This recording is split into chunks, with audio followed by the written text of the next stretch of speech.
As one of the largest Indian management consulting firm, we are extremely bullish about India, even when the world is becoming more protectionist.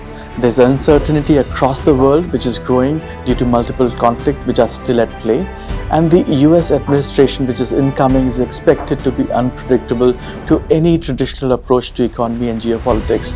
So therefore, short-term interests will define actions and not necessarily longer-term policy position. Despite this, we are bullish at India's growth at an overall level. We will stand out as the fastest growing large economy of the world because of our fundamentals: optimism, stable governance, unmet capital expenditure needs, consumption, and clearly our demographics. 2025 will be an interesting year.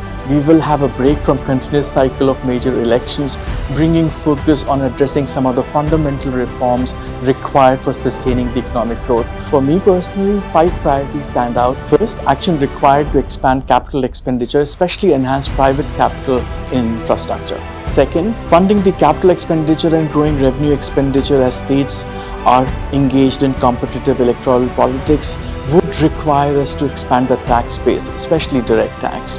Third, specific set of incentives and policies to bring in FDI for the manufacturing sector that are aimed at growing enterprises and entrepreneurs that are innovating and creating IPs. Manufacturing is the only pathways for creating jobs for people coming out of agriculture. Fourth, further strengthen the banking sector to help the credit growth required to fuel accelerated growth. And finally, procurement and payment reforms in government.